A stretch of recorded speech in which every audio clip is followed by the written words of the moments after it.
Hello friends, welcome you all. आज हम Vision IAS के 14 जून वाले डेली करंट अफेयर्स डिस्कस करेंगे।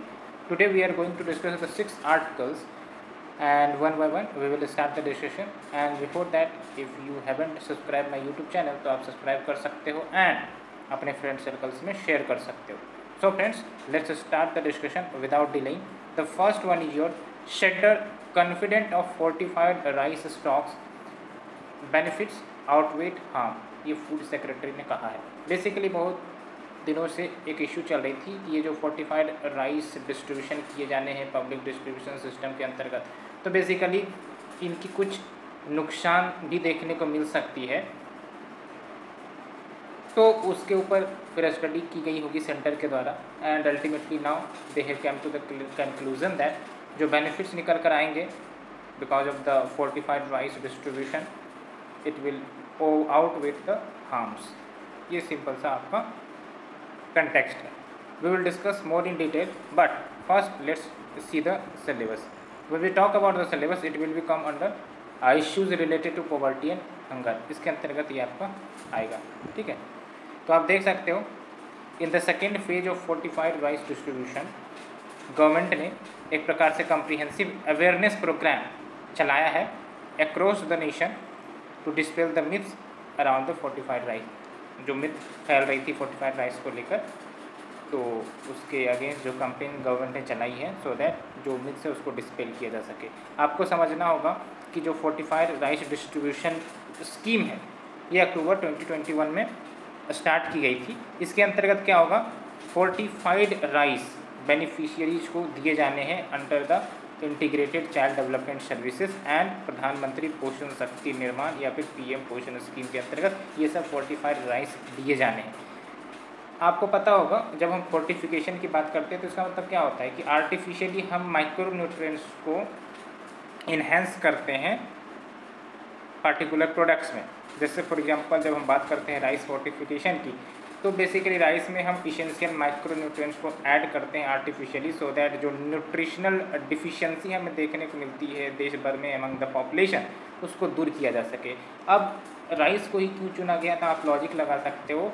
Generally we consider rice as a staple food of India. ठीक है, तो इसका अगर फोर्टिफिकेशन किया जाता है तो लार्जर पब्लिक के पास इसकी एसेसिबिलिटी जाएंगी एंड डेफिनेटली जो न्यूट्रिशनल डिफिशियंसी से फेस कर रहे हैं पॉपुलेशन वो न्यूट्रिशनल डिफिशियंसी दूर हो सकेगी। दैट्स वाई हम जनरली जो फोर्टिफिकेशन करते हैं वो स्टेपल फूड का करते हैं, तो ये बात आपको ध्यान में रखनी है।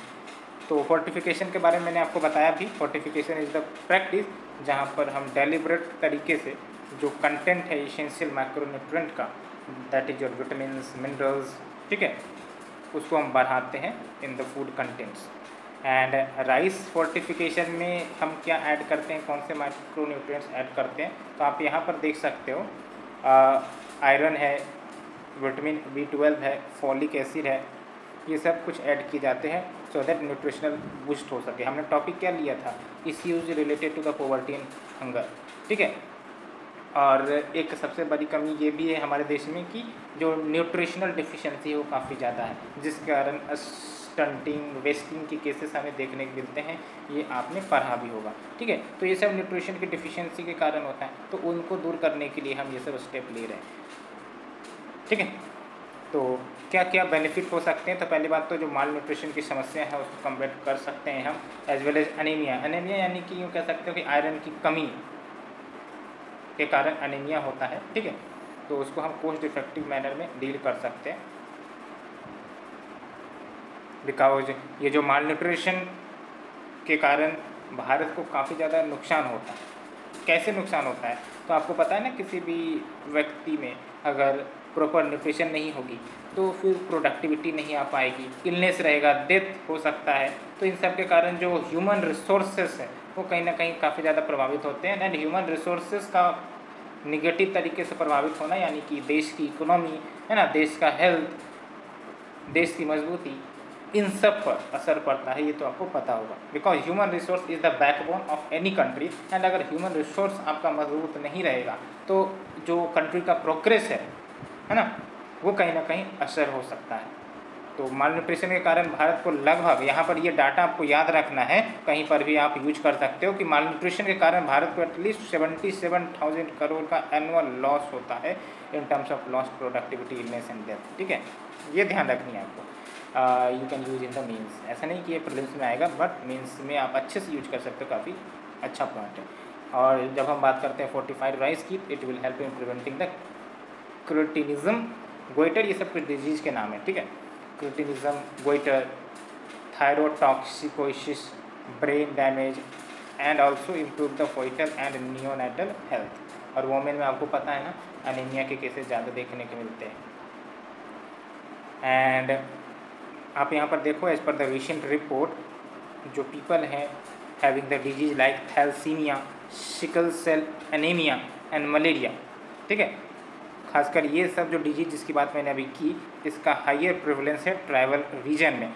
एंड ये देखा गया है कि ये जो पॉपुलेशन है जो ट्राइबल रीजन में रहते हैं, उनमें आयरन का एक्सेस ज़्यादा है, यानी कि आयरन का डोमिनेंस ज़्यादा है उनके शरीर में।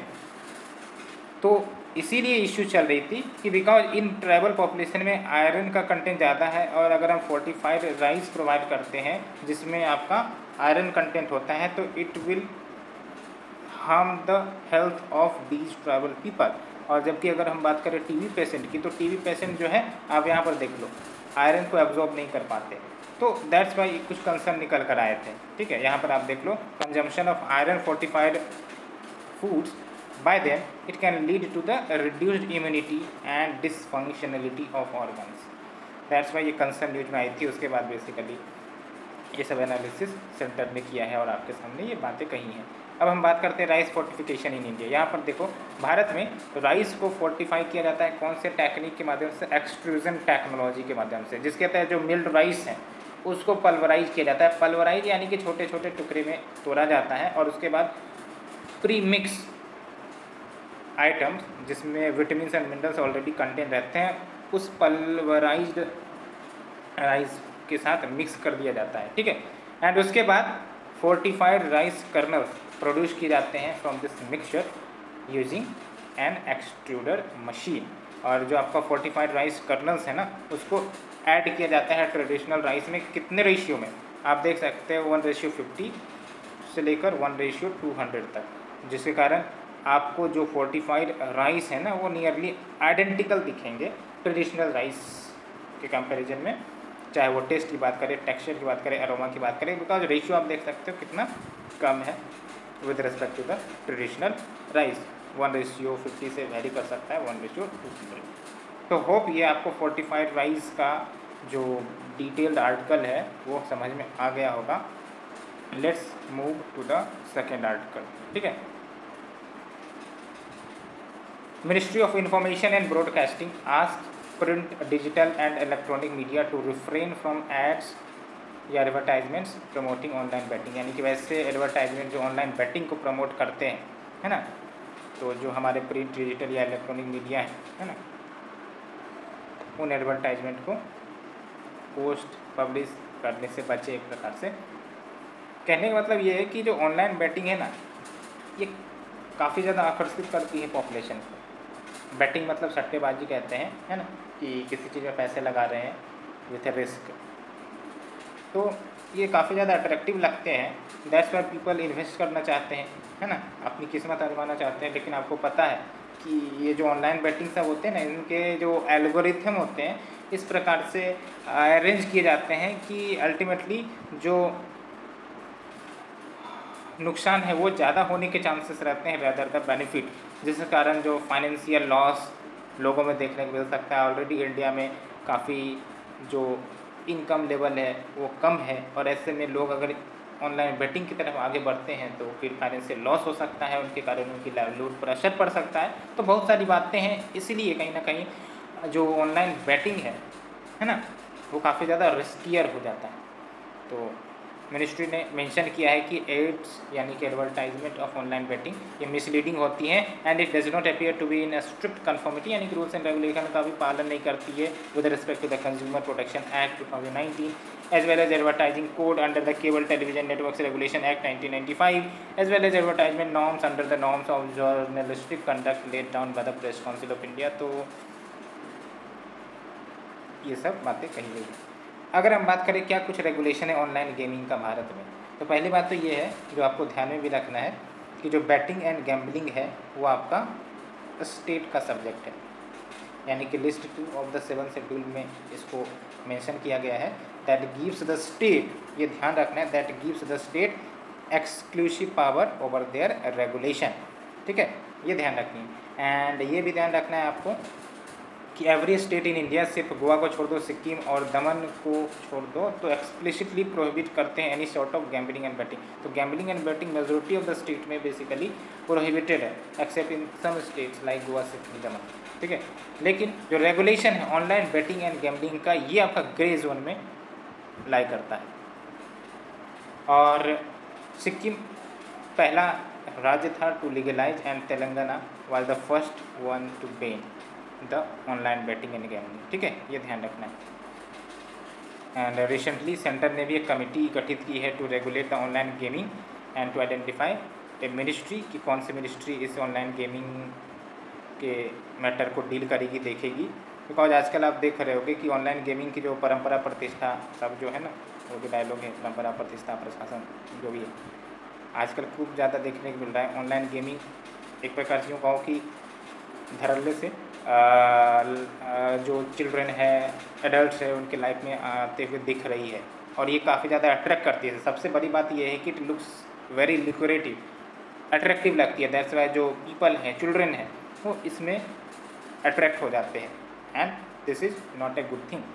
ठीक है, and goods and services tax council has found merit in imposing 28% GST on online gaming. तो अभी प्रपोजल चल रहा है कि क्यों ना हम 28% GST लगा दें ऑनलाइन गेमिंग के ऊपर। And at present they do not attract any tax, अभी कोई टैक्स नहीं लगता है, resulting in huge loss to the public exchequer. ये बात भी, ये अच्छी सजेशन है कि एक प्रकार से लंबा चौड़ा GST टैक्स लगाया जाए। और अभी चूँकि टैक्स लग ही नहीं रही है तो सरकार को तो नुकसान हो रहा है, वैसा जो कंपनी है वो तो फ़ायदे कर रहे हैं, लेकिन अल्टीमेटली गवर्नमेंट को तो रेवेन्यू नहीं आ रही, तो फिर तो नुकसान ही हो रहा है। और ऑनलाइन गेमिंग का स्कोप भविष्य में कितना ज़्यादा होने वाला है ये तो आपको ही पता है। और ऐसे में गवर्नमेंट अगर टैक्स लगा पाती है तो एक प्रकार से रेवेन्यू सोर्स भी बन सकेगा गवर्नमेंट के लिए। तो ये बातें भी है। सो फ्रेंड्स, हमने सेकेंड आर्टिकल डिस्कस किया एंड कुछ रिलेटेड इन्फॉर्मेशन जो जान लेनी चाहिए वो ये है कि लॉटरीज आप सुनते भी होंगे। Lotteries basically government of India या फिर गवर्नमेंट ऑफ स्टेट के द्वारा ऑर्गेनाइज की जा सकती है, लेकिन ये आपका union list of the 7 schedule of the constitution के अंतर्गत आता है। यहाँ पर आप देख लो, falls under union list of 7 schedule of the constitution. 7 schedule क्या है आप हमें बताओ। 7 शेड्यूल बेसिकली डिमार्केट करता है ना सब्जेक्ट को कि कौन सा स्टेट सब्जेक्ट होगा, कौन सा यूनियन सब्जेक्ट होगा, कौन सा आपका कंकरेंट सब्जेक्ट होगा। ठीक है, उसी प्रकार से आप हमें बताओ 8 शेड्यूल क्या है। 8 schedule is with the language, we have the 22 official language, 22 basically scheduled language जो हमारे शेड्यूल 8 में मेंशन है। कुछ एग्जांपल्स आप बताओ। डोंगरी होगा, ठीक है, और कौन कौन से होंगे, मैथिली है, संथाली है, कुछ ऐसे 22 लैंग्वेज हैं। और साउथ इंडिया के बहुत सारे लैंग्वेज में इंक्लूडेड है। संस्कृत है, इंग्लिश नहीं है, ये ध्यान रखना है। तो ऐसे ऐसे जो एक्सेप्शंस हैं ना वो ध्यान रखनी है, इंग्लिश नहीं है। However, supreme court in March 2022 ruled that जो स्टेट लेजिस्लेचर है उनके पास राइट है कि वो इम्पोज कर सकता है tax on lottery which has been conducted by the other states within its jurisdiction. यानी कि लेट से कि कोई स्टेट है जो लॉटरी ऑर्गेनाइज की, अब उसके जो सब्सक्राइबर है वो दूसरे स्टेट के भी तो हो सकते हैं। अब जब दूसरे स्टेट के होंगे तो अल्टीमेटली जो स्टेट लेजिस्लेचर है उस स्टेट का उस पर लेजिस्लेशन ला सकती है, टैक्स लगा सकती है कि भाई साहब जो भी प्रॉफिट हो रहा है उसके ऊपर आप हमें टैक्स दो। ठीक है, तो आप देख लो, since lottery is species of gambling activity. तो ये ध्यान रखनी, ओवरऑल आइडिया यही है। तो फ्रेंड्स, ये हमने सेकंड आर्टिकल डिस्कस किया। Let's move to the third article. ये तो आपको ध्यान रखनी है एक बात और कि अभी जो है प्रेसिडेंशियल इलेक्शन काफ़ी ज़्यादा न्यूज़ में आने वाली है, क्योंकि जुलाई 18 आई थिंक कि वो प्रेसिडेंशियल इलेक्शन का डेट फिक्स किया गया है या किया जाएगा। तो कैसे प्रेसिडेंट का इलेक्शन होता है ये थोड़ा ध्यान रखना है। और अभी जो है राज्यसभा इलेक्शंस चल रही थी, तो ये तो चलो न्यूज़ में आई है, तो हम डिस्कस करेंगे कि राज्यसभा का इलेक्शन कैसे होता है, राज्यसभा क्या है, राज्यसभा का रिलेवेंस भी काफ़ी इंपॉर्टेंस रखता है कि राज्यसभा का क्या रिलेवेंस है, बिकॉज क्वेश्चन में come in this mains about the role of Rajya Sabha, है ना, in various segments. Because Rajya Sabha काफ़ी ज़्यादा न्यूज में, क्यों न्यूज में, बिकॉज अभी इलेक्शंस हो रहे हैं मेंबर्स के। कैसे इलेक्शंस होते हैं, एक तो ये बात है कि Rajya Sabha represent the federal nature, क्योंकि जो स्टेट के रिप्रेजेंटेटिव होते हैं वही राज्यसभा में आते हैं, ठीक है। तो it is an important component that indicate the federalistic character of India, ये भी थोड़ा ओवरऑल ध्यान में रखनी है। तो सबसे पहले हम सिलेबस देखते हैं। आई थिंक दूसरे का सिलेबस हमने डिस्कस नहीं किया क्या? अच्छा, दूसरे का लगता है नहीं डिस्कस किया। तो दूसरा आपका कौन सा था? तो इसी में था, Indian economy issues related to planning, mobilisation of resources, development, employment, इसके अंतर्गत आप लेके आ सकते हो। तीसरे की बात करें, when we talk about the third topic, तो थर्ड टॉपिक कहाँ गया भाई साहब? Indian constitution, historical underpinnings, evolution, features, amendment, significant provisions, basic structure, इसमें आपका ये आ जाएगा थर्ड आर्टिकल, ठीक है। तो राज्यसभा आपको पता है ना, परमानेंट हाउस है। परमानेंट हाउस का मतलब क्या है? इसको डिसॉल्व नहीं किया जा सकता, अनलाइक लोकसभा जिसको डिसॉल्व होना पड़ता है 5 साल के नॉर्मल पीरियड के बाद, ठीक है, फ्रेश इलेक्शंस होते हैं। यहाँ पर आपका बेसिकली ये डिसॉल्व नहीं होता है, राज्यसभा की बात कर रहा हूँ।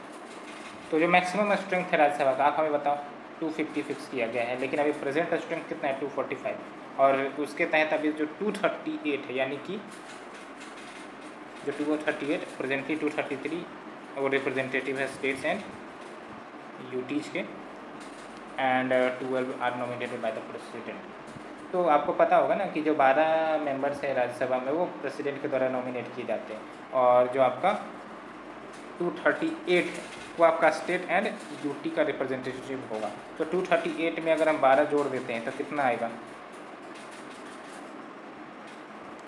तो 250 हो जाएगा। लेकिन आपको पता है ना 250 तो मैक्सिमम स्ट्रेंथ है, लेकिन अभी आपका प्रेजेंटली 245 है, दैट्स वाई अभी आपका जो 233 जो सीट्स है वो रिप्रेजेंट कर रहे हैं अभी फिलहाल स्टेट एंड यूटी, ठीक है। तो ये ध्यान रखना है। और term of member of Rajya Sabha को क्या है? 6 ईयर्स है, इसको तो आपको अच्छे से ध्यान में रखनी है, ठीक है।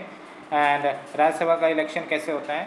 तो बेसिकली पहली बात तो ये ध्यान रखना है टू इंश्योर की जो कंटिन्यूटी बनी रहे राज्यसभा की, दैट्स वाई जो 1/3 जो मेंबर्स होते हैं वो हर 2 साल में रिटायर होते हैं। हर 2 साल में 1/3 मेंबर रिटायर होते हैं, इसका मतलब एक मेंबर का जो टेन्यूर होगा वो 6 साल का हो जाएगा, क्योंकि 1/3 इन 2 ईयर्स,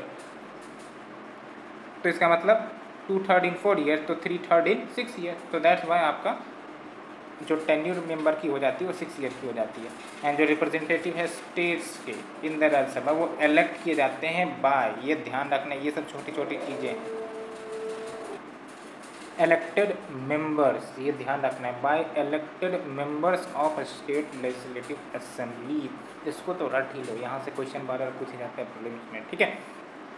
और जो इलेक्शन है वो कंडक्ट की जाती है in accordance with the system of proportional representation bye means of single transferable vote. तो चाहे वाइस प्रेसिडेंट का इलेक्शन हो, चाहे प्रेसिडेंट का इलेक्शन हो, चाहे मेंबर्स ऑफ राज्यसभा का इलेक्शन हो, ये ध्यान रखना है जो इलेक्शन मेथडोलॉजी यूज की जाती है वो है आपका system of proportional representation bye means of single transferable vote.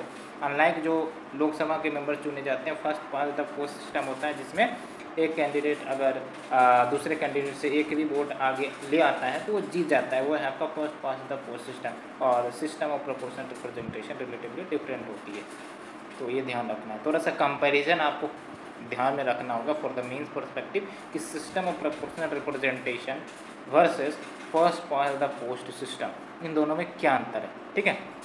और जब हम बात करते हैं सिंगल ट्रांसफरेबल वोट का मतलब क्या होता है, तो जो इलेक्टर्स है वो वोट कर सकते हैं for any number of candidates, यानी कि कैंडिडेट्स की लिस्ट बनाई जाती है प्रेफरेंस के हिसाब से कि हम पहला प्रेफरेंस नंबर 1 कैंडिडेट को, फिर दूसरा प्रेफरेंस नंबर 2, नंबर 3, नंबर 4, तो can vote for any number of candidates in order of their preference, and candidate को यहाँ पर specified number of first preference votes लाने की ज़रूरत होती है टू विन, ठीक है। अब ये जरूर ध्यान रखनी है यहाँ पर आपको गलती करवा सकता है यूपीएससी प्रीलिम्स में कि जो राज्यसभा का पोल्स होता है वो ओपन बैलेट के सिस्टम पर होता है। ओपन बैलेट यानी कि जो मेंबर्स है वो किसे वोट कर रहे हैं वो पता चल जाएगा पार्टी को, ओपन बैलेट। अनलाइक जो आपके प्रेसिडेंट या फिर वाइस प्रेसिडेंट के इलेक्शन में वो सब सीक्रेट वोटिंग होती है, लेकिन ये जो आपका राज्यसभा के जो मेंबर्स चुने जाएंगे यहाँ पर आपका ओपन बैलेट सिस्टम होता है, यानी कि ओपननेस रहेगी, पता रहेगा कि जो मेंबर है एमएलए है वो किसे वोट कर रहा है।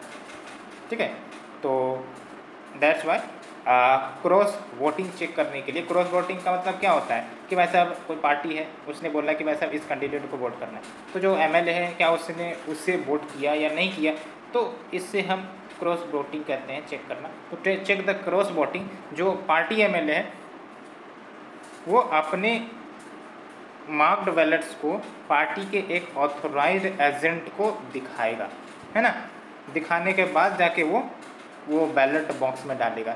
लेकिन जो मार्क्ड बैलेट है कि वैसे हमने इसको चुना है वोट देने के लिए, वो सिर्फ और सिर्फ पार्टी के ऑथराइज्ड एजेंट को दिखाया जा सकता है। अगर दूसरे को दिखाया जाएगा, है ना, other than the authorised agent, तो will render the vote as invalid, ये भी ध्यान रखनी है। ठीक है, एंड नोटा ऑप्शन एप्लीकेबल नहीं होते हैं राज्यसभा पोल्स में। Also not voting for the party candidate does not attract the disqualification under the anti defection law. Anti defection law आपको पता है 10th शेड्यूल, इसमें कुछ सर्टेन कंडीशंस है। एंटी डिफेक्शन लॉ से इस बार भी प्रीलिम्स में क्वेश्चन आया है कि आपका जो अगर नॉमिनेटेड मेंबर्स हैं, ठीक है, जो प्रेसिडेंट ने चूज किया है, और वो अगर within 6 month from the nomination date join कर लेता है किसी दूसरे पार्टी को, ठीक है, तो it will not attract the disqualification. But after 6 month अगर वो ज्वाइन करता है तो फिर it will attract the disqualification under the anti defection law. तो एंटी डिफेक्शन लॉ काफ़ी इंपॉर्टेंट है, ये प्रीलिम्स में बार बार क्वेश्चन पूछ लिए जाते हैं। Also it is important for the mains, not only for the prelims. ठीक है, पॉलिटी इज़ अगर देखा जाए तो काफ़ी ज़्यादा इजी सब्जेक्ट होता है अगर आपने एम लक्ष्मीकांत को 10 बार भी पढ़ लिया हो तो, क्योंकि एक बार कंसेप्ट बन जाने के बाद आपको पॉलिटी में कोई परेशानी नहीं होगी। उसी प्रकार से मॉडर्न हिस्ट्री है, मॉडर्न हिस्ट्री में भी एक बार कहानी आपको समझ में आ जाए तो कोई परेशानी आपको नहीं होगी। तो that's why scoring in polity is basically a higher scope. And also economy में अगर आप कुछ बेसिक कंसेप्ट को समझ जाते हैं तो फिर जो प्रीलिम्स के क्वेश्चन है उसको डिकोड करना आसान होगा। दैट्स वाई इस बार के जो प्रीलिम्स के पेपर थे 2022 में पॉलिटी एंड इकोनॉमी मेरे लिए तो बहुत आसान थे। ठीक है, I was able to solve the polity and economy section very easily. ठीक है, तो अदर फैक्ट्स अबाउट राज्यसभा की बात करें तो अंडर आर्टिकल 80 क्लाउज 3 जो 12 नॉमिनेटेड मेंबर्स होंगे उनके पास क्या क्राइटेरिया होनी चाहिए, तो स्पेशल नॉलेज हो या फिर प्रैक्टिकल एक्सपीरियंस हो in the matters like literature, science and art. ये ध्यान रखना है, लिटरेचर, साइंस, आर्ट, ये कीवर्ड ध्यान रखनी है। ठीक है, एंड 4th शेड्यूल जो हमारे संविधान का है, provide for allocation of Rajya Sabha seats to the state, कि कौन से राज्यों को कितने राज्यसभा सीट्स मिलने हैं, as well as union territories on the basis of population of each state. तो राज्यसभा सीट को डिमार्केट किया जाता है कौन से ग्राउंड पर, on the ground of population, ये ध्यान रखना है, on the ground of population of each state. तो ये फ्रेंड्स हमने आर्टिकल को डिस्कस किया। Let's move to the next article, web 5.0 the blockchain powered digital network that Twitter's ex CEO is building. तो वेब 5.0 प्रीलिम्स 2022 में web 3.0 के ऊपर question आया था, है ना। तो जो वेब 3.0 है, 4.0 है और 5.0 है, ये सब जो होने वाली है ना वो आर्टिफिशियल इंटेलिजेंस ब्लॉकचेन टेक्नोलॉजी के ऊपर होगी। अब ब्लॉकचेन टेक्नोलॉजी का नाम सुनते ही आपको ध्यान में रखना है कि it will be a decentralised web. Decentralised web का मतलब क्या होता है कि जो हमारे डाटा है, हमारी आइडेंटिटी है, वो हमारे कंट्रोल में रहेंगी। It is very important. ठीक है, तो क्या कंटेक्स्ट है देख सकते हैं। Formal Twitter CEO recently announce his vision for web 5.0, जिसका एम है कि हम एक एक्स्ट्रा डिसेंट्रलाइज्ड वेब लेकर आए जो हमारे डाटा, हमारी आइडेंटिटी को हमारे कंट्रोल में रहने दे। ठीक है, हमारे कंट्रोल में अगर हमारा डाटा रहता है, हमारी आइडेंटिटी रहती है डिजिटल एरिना में, तो आप समझो कितनी बड़ी बेनिफिट होने वाली है। ठीक है, एंड जो वेब 5.0 है, it will see applications that will able to interpret information on more complex level. Emotionally भी इंटरप्रेट की जा सकती है इन्फॉर्मेशन को, लॉजिकली भी इंटरप्रेट की जा सकती है इन्फॉर्मेशन को, ठीक है। वर्ल्ड वाइड वेब, ये तो आप सुनते ही रहते होगे, बार बार कोई भी वेबसाइट को एक्सेस करते हो www. ऐसे करके एक्सेस करते हुए, ठीक है। तो जो वर्ल्ड वाइड वेब है ना, ये प्राइमरी टूल है जो बिलियंस ऑफ पीपल के द्वारा यूज किए जाते हैं to share, to read, to write information, to interact with the people via internet, ठीक है। आप कोई वेबसाइट को सर्च बार में डालते हो तो www से शुरू होता है या फिर https.www से शुरू होता है, आपको भी पता होगा। तो जब आप इंटर करते हो वेबसाइट को तो उसके डिटेल्स आते हैं, आप रीड करते हैं कंटेंट को ऑन द इंटरनेट, तो definitely it is the logic behind www, ठीक है। एंड अगर हम बात करें अबाउट डिफरेंट वेब वर्जन्स, तो web 1.0, web 2.0, web 3.0, web 4.0, but discussion के चक्कर में मैंने सिलेबस ही डिस्कस नहीं किया, तो सबसे पहले सिलेबस डिस्कस करते हैं। When we talk about the syllabus, आपको तो याद हो गया होगा सिलेबस। अब awareness in the field of IT, ठीक है, कंप्यूटर सब लिंक कर सकते हो, तो ये है। तो ये सब जो नई टेक्निक है ना, इस पर क्वेश्चन पूछ ही लेती है यूपीएससी, ठीक है। जैसे आपका आर्टिफिशियल इंटेलिजेंस पर, इंटरनेट ऑफ थिंग्स पर, ठीक है, वेब 3.0 पर इस बार पूछा गया है, इसलिए इन पर थोड़ी जो नज़र है ना वो गरा कर रखने की ज़रूरत होती है। तो वेब 1.0 को ऑफन रीड ऑनली इंटरनेट के नाम से रेफ़र किया जाता था, बिकॉज स्टैटिक वेब पेजेज होते थे। स्टैटिक वेब पेजेज यानी कि सिर्फ और सिर्फ आप इसको रीड कर सकते थे, नाम से ही पता चल रहा है रीड ऑनली, है ना, रीड ऑनली इंटरनेट। तो अलाउड फॉर पैसिव इंगेजमेंट, ये सिंपली एक एग्जांपल ले सकते हो कि जो आपके SMS आते हैं कंपनी से, ठीक है, जिसमें नो रिप्लाई वाला SMS होता है, तो उसमें क्या है, सिर्फ आप मैसेज रीड कर सकते हो, रिप्लाई नहीं कर सकते। तो वेब 1.0 तो सिमिलरली लाइक दैट कि आप सिर्फ रीड कर सकते थे, उससे आप इंगेज नहीं कर सकते थे, ठीक है। तो वेब 2.0 में क्या है, रीड कर सकते थे, राइट कर सकते थे, दोनों। तो इंटरनेट उसके बाद से मोर इंटरेक्टिव बना, users now able to communicate with the servers and other users leading to the creation of the social web, है ना, लोग जुड़ने लगे, इंटरेक्ट करने लगे, ये वेब 1.2 के आने के बाद हुआ। वेब 3.0 में क्या है, रीड राइट एग्जीक्यूट वेब, ठीक है, लेकिन इसमें आपका ब्लॉकचेन टेक्नोलॉजी, आर्टिफिशियल इंटेलिजेंस का इस्तेमाल किया जाने लगा, as well as machine learning, जहाँ पर machines will able to interpret the information like the human, है ना। और ये किसकी देन होगी, आर्टिफिशियल इंटेलिजेंस की देन होगी जो इंटरप्रेट कर पाएगा, ठीक है। वेब 4.0 सर्विसेज, ये ऑटोनोमस होगा, प्रोडक्टिव होगा, self learning, collaborative and content generating agents, ये ध्यान रखो, कंटेंट जनरेटिंग एजेंट्स, है ना, कंटेंट जनरेटिंग एजेंट, है ना, fully mature symmetric logical and reasonable technology as well as artificial intelligence are the foundation. ये जो फाउंडेशन, ये देख लो इवोल्यूशन का, वो PC इरा, ये सब याद रखने की ज़रूरत नहीं है, देख लो। अभी वेब 4.0 की तरफ 2020 से 2030 के पेज में हम चलेंगे, है ना। वेब 5.0 फिर आगे आएगा, जैसे आपका है ना 2G 3G 4G 5G 10G 20G, ये सब आने वाले समय में, उसी प्रकार से ये भी आपका आने वाले समय में होने वाला है। तो फ्रेंड्स, ये हमने डिस्कस किया। Let's move to the next article. कौन सा है, ministry of railways launches Indian railway innovation policy startup for railway. तो ये जो इंडियन रेलवे इनोवेशन पॉलिसी है, स्टार्टअप फॉर रेलवे, जिसको लॉन्च किया है, तो क्या है इस पॉलिसी का एम। तो पहली बात तो ये कि ये जो पॉलिसी लाई गई है, it aims to leverage the innovative technology जो डेवलप किए जाएंगे इंडियन स्टार्टअप्स या MSME या इनोवेटर्स या एंटरप्रेन्योर्स, सो दैट इन टेक्नोलॉजी का इस्तेमाल करके जो ऑपरेशनल एफिशिएंसी है, सेफ्टी है इंडियन रेलवे की बनाई जा सके। सिंपल ये कह सकते हो कि ऐसे प्रोडक्ट या इनोवेटिव प्रोडक्ट लाना by the Indian startups MSME जो इंडियन रेलवेज की एफिशिएंसी सेफ्टी को प्रमोट कर सके, और इसके लिए बेसिकली जो इंडियन रेलवेज है वो मदद करेंगी इन स्टार्टअप्स को। सिंपल सा स्टेटमेंट यही है।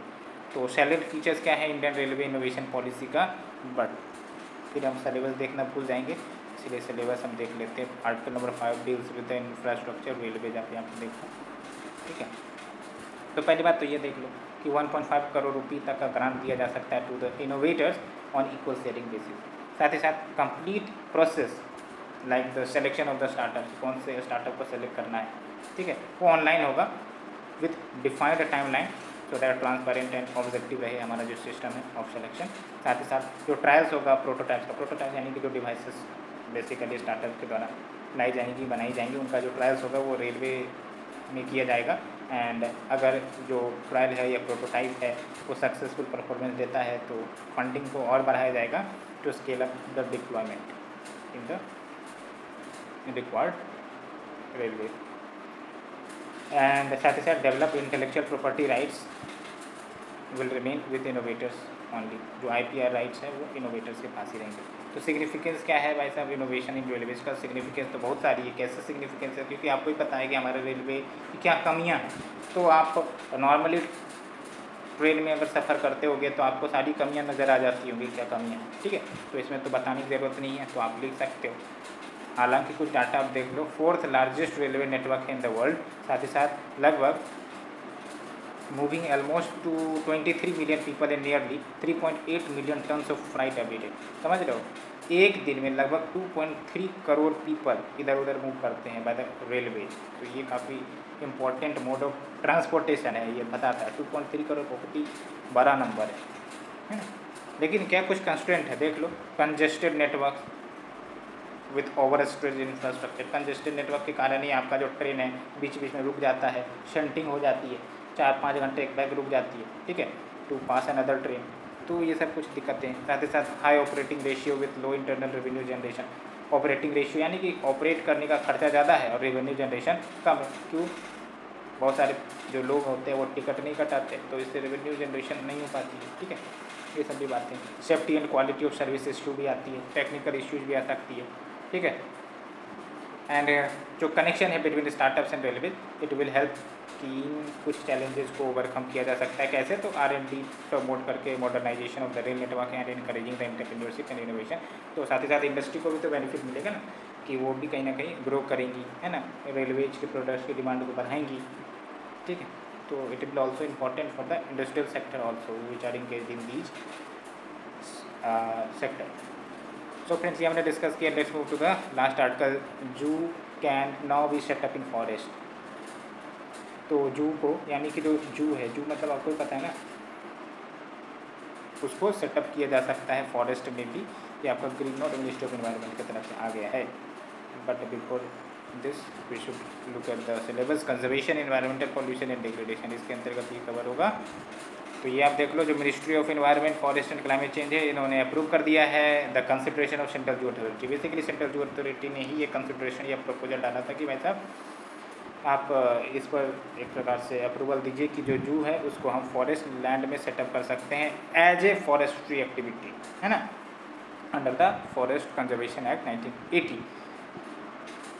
तो इश्यू क्या थी? तो इश्यू ये थी कि जो फॉरेस्ट कंजर्वेशन एक्ट 1980 है ना, इट कंसिडर्ड जू या फिर rescue centres as non forestry activity. That's why अगर जू सेटअप करने हैं या रेस्क्यू सेंटर सेटअप करने हैं with in the forest area, तो फिर क्लियरेंस लेना पड़ता था फ्रॉम द सेंटर। यहाँ पर है ना, makes forest clearance from the centre mandatory because it was considered as non forestry activity. Now अब क्या होगा कि जो जू हैं उसको एग्जेम्प्ट किए जाएंगे from taking up multiple permission from different departments offices under the forest conservation act. तो फॉरेस्ट कंजर्वेशन एक्ट की बात करें तो इसको इंट्रोड्यूस किया गया था 42nd कॉन्स्टिट्यूशन अमेंडमेंट के बाद, ठीक है।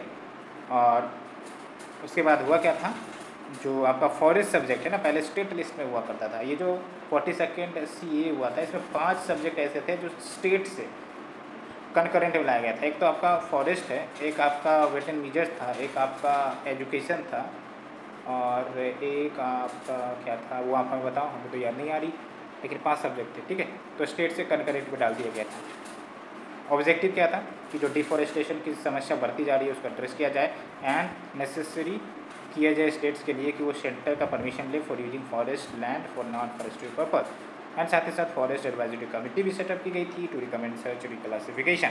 नॉन फॉरेस्ट्री पर्पज का मतलब क्या हुआ कि हम कोई फॉरेस्ट लैंड को क्लियर कर रहे हैं या फिर certain portion of the forest land को क्लियर कर रहे हैं for any purpose which is other than reafforestation. Reafforestation मतलब क्या? पेड़ दोबारा लगाए जा रहे हैं, एफॉरेस्टेशन, ठीक है। तो cultivation of tea, coffee species मतलब masala basically, rubber, palm oil bearing plants, horticulture crops और medicinal plants are also non forestry purpose. ये भी ध्यान रखना है, ठीक है। However, any work related to the conservation, development and management of the forest and wildlife is not considered as non-forest purpose. तो ये यहाँ से क्वेश्चन से बन सकता है आराम से। इसलिए इसको ध्यान में रखना है कि cultivation of tea, coffee species, rubber, palm oil bearing plants, horticulture crops or medicinal plants are also non-forestry purpose. And however, any work related to the conservation, development and management of forest and wildlife is not considered as non-forestry purpose. तो ये ध्यान रखना है, ऐसा question बन सकता है। अगर हम सेंट्रल जू अथॉरिटी की बात करें तो वाइल्ड लाइफ प्रोटेक्शन एक्ट 1972 ये बेसिकली सेंट्रल जू अथॉरिटी के एस्टेब्लिशमेंट की बात करता है। इसका मतलब ये स्टेट्यूटरी बॉडी है, establish central wild life protection act, और ये कंप्लीमेंट करता है, स्ट्रेंथन करता है the national effort in conservation of the rich biodiversity of the country. ठीक है, और CGA में आपका चेयरमैन होता है, 10 मेंबर्स होते हैं, मेंबर सेक्रेटरी होते हैं। एवरेज जू इन इंडिया, उसको CGA रिकॉग्निशन चाहिए फॉर दिस ऑपरेशन, ये तो जरूरी ही है। ठीक है, नहीं तो कोई भी खोल के बैठ जाएगा, ऐसा थोड़ी ना होता। ठीक है, तो every zoo in India needs CGA recognition for this operation. So friends, ये हमने सारे आर्टिकल डिस्कस किए। Hope you understood better well. आज के लिए इतना ही। Thank you very much for the discussion.